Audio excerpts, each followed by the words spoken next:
Okay, first thing we're going to do is we are going to chop up our garlic. It says we need 4 cloves, but I think I've got about 10 here. They're not very big, and you really can't put too much garlic in a soup. So I'm just gonna, as you can see, I cut off the ends to make it easier to smash. Then I just give it a good whack, and out comes the garlic. We'll do that for the rest of these. Hold on 1 second.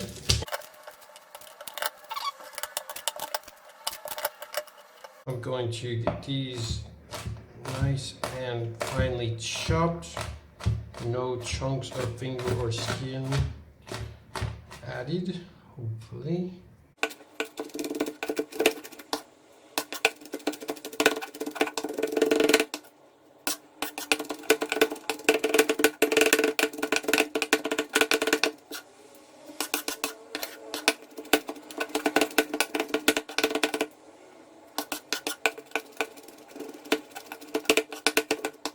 All right, got our garlic done. Now we are going to move on to our onion. Says we need a 1/2 cup, and this will probably be about 1/2 an onion, but I'll probably just put it all in there. So I'm gonna take this, leave the end on, cut this way. I have no idea if it's really necessary, but I've seen it online. You're supposed to leave this bit on the end so the juices don't all leak out. And then come across this way. Seems to me like it's all gonna leak out anyways, but I don't know. People generally know better than me. Oh yeah, you can also throw a slice in there that way, or 2. Depending on how small you want your onions cut. And then when you get down to the bottom, just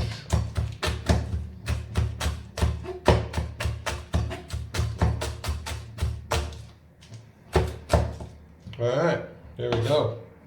I might just get these a little tiny bit more.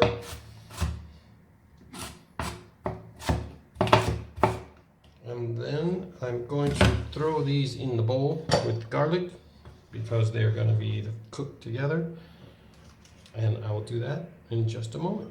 Okay, this recipe calls for a 1/4 cup of celery. I like to just chop off the ends, gets a bit dirty. And then just give it a nice long cut down there.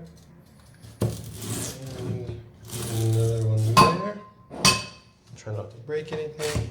And then just choppy chop. And I usually like to eat one because it's good corn.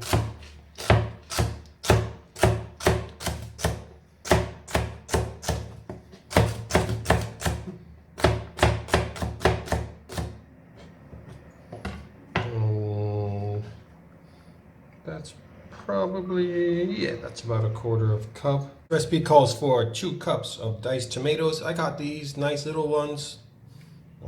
They were in the market.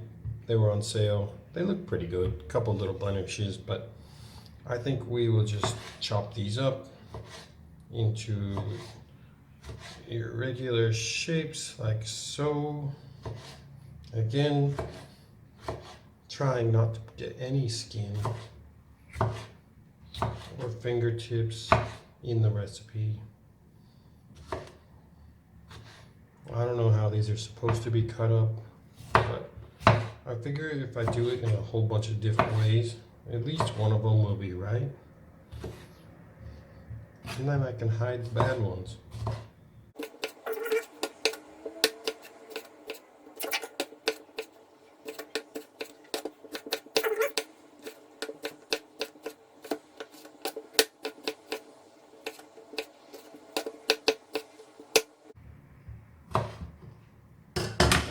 All right, tomatoes ready to go, and I'm going to throw them in this bowl because I like to do all the chopping, get everything ready before I start mixing or cooking, because then it means I won't forget anything. Okay, I got 2 cups of brown lentils, and I'm just gonna go over here to the sink and pick through them a little bit and rinse them all off.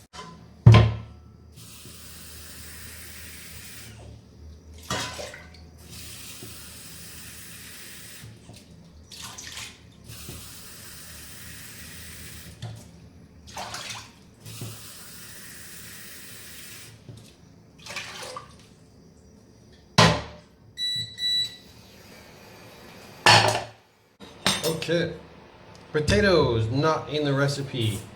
However, I really like potatoes in this recipe, so I'm going to add them. They don't change the recipe much, just make sure you cut them kind of small so that they cook. You don't want a big chunk of uncooked potato in your lentil soup, and lentils cook fairly quickly. Okay, here we have got a teeny tiny bit of mushroom stock. I like to throw it in with this. People freak out about this because there's no oil, and they think, oh, you can't properly sear your garlic and your onions without oil. It's simply not true. This works a treat. We don't want to steam it, so we don't want to put a bunch of soup stock in there. We just want a little tiny bit, and then what I like to do is just let this burn, for lack of a better word.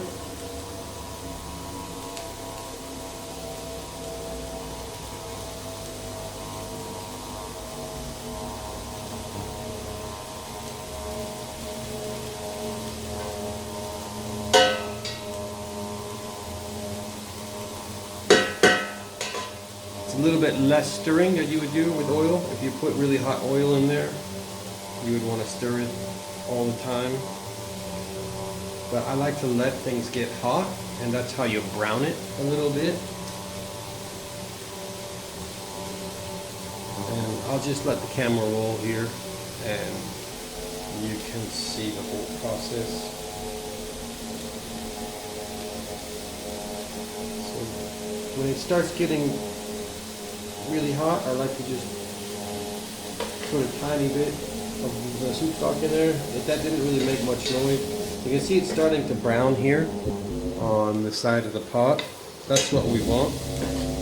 And then if you take a little bit more soup stock, there, that's the noise we want. And then just start sauteing in there. This needs a little bit more. And it will take that right off the pan. And you can see the browning starts to happen in the garlic and the onions. And then instead of constantly stirring like you would with oil, just spread it all out again.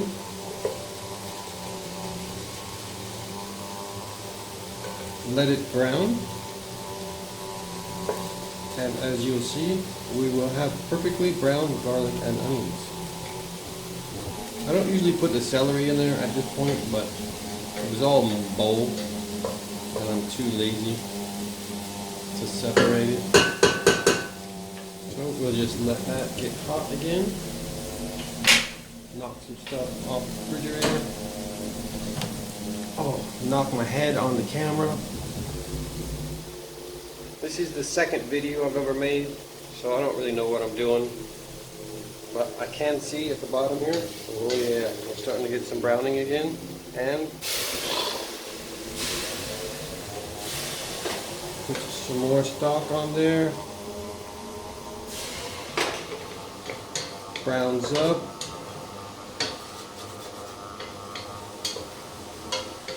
and repeat the process.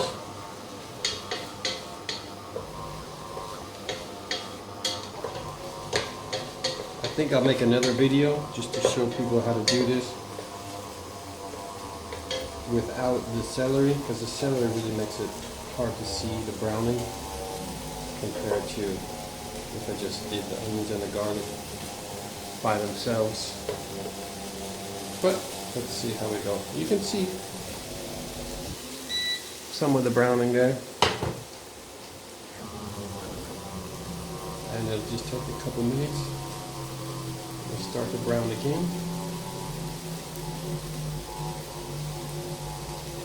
And no oil. You do not need oil to get nice caramelized onions and nice toasty garlic. There we go again. Brown it. Get some more soup stock. Bam!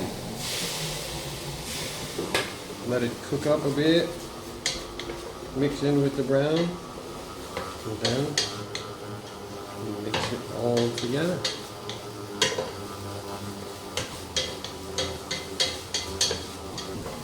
This is just about done. This is going in the soup, so it's going to cook for quite some time. We just want to get that nice browning. So I'm going to turn that off. I can see some more browning there. I'm just going to mix this up a little bit.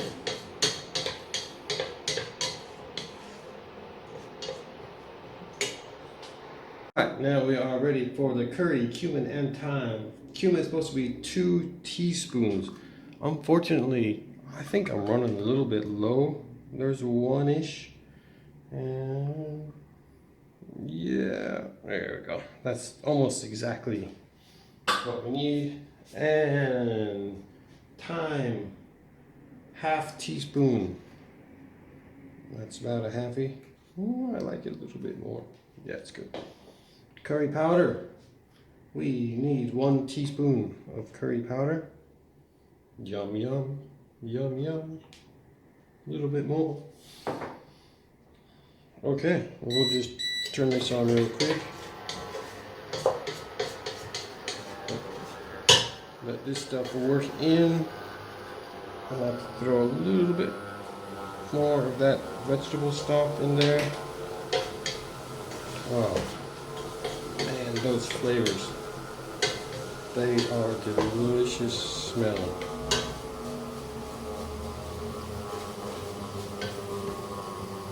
Okay, then we're gonna go with our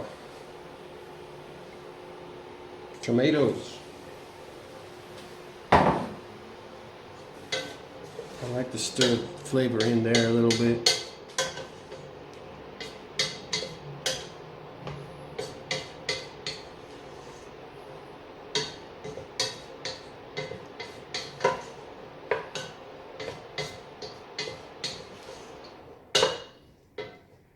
Alright, and then we are going to go with our chili flakes. How much of those do we need? 1/4 teaspoon. So about a teaspoon. I like my stuff spicy. Then we are going to put in our salt. I don't even know how much we're supposed to have. I'm just going to throw in about that much.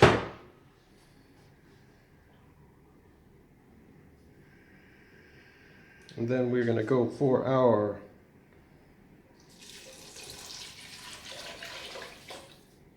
vegetable stock. And then we're going to do the same amount of water.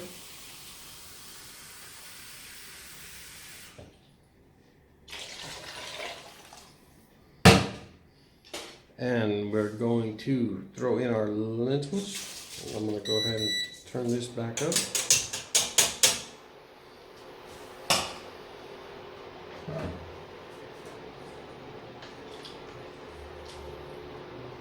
Give these a little bit of a mix.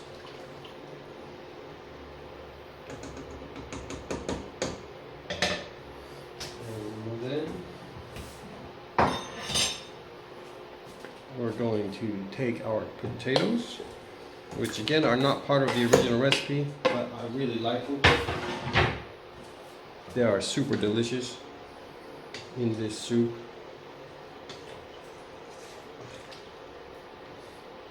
And oh, that looks good.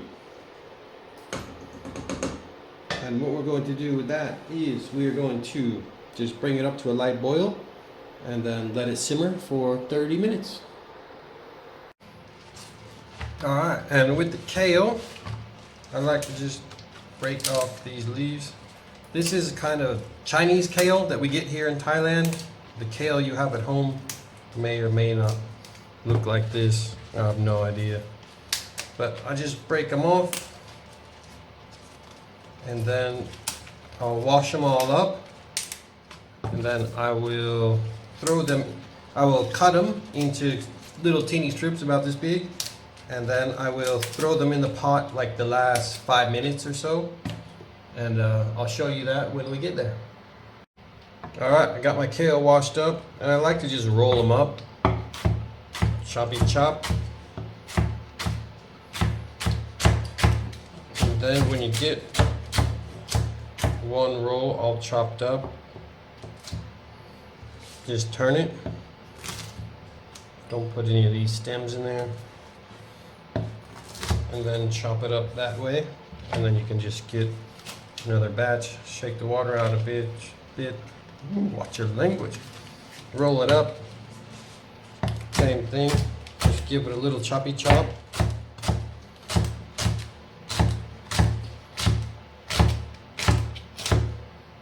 And then turn it.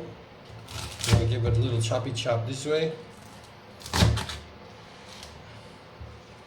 And you will have nice little pieces of kale that we're going to throw in this soup at the end. So when we're done, we're going to have lentil bean, potato, tomato, kale soup.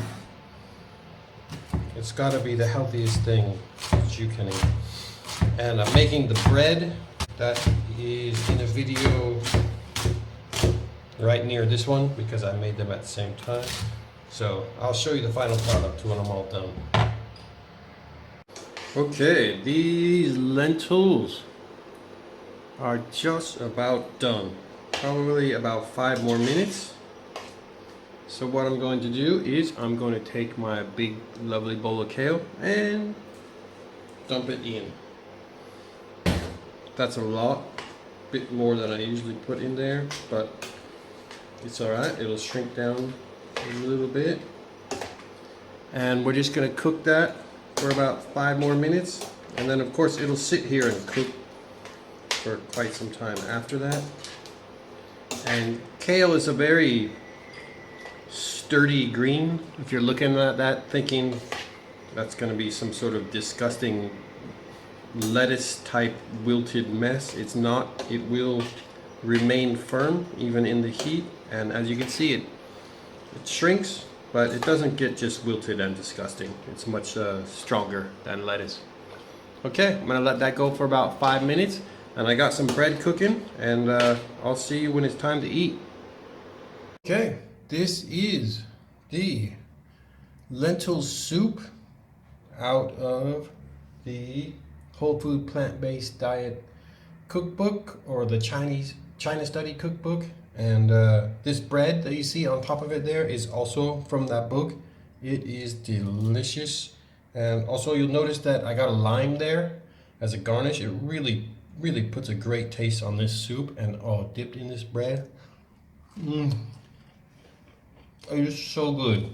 Super healthy. No meat, no fat, no oil. Just pure deliciousness.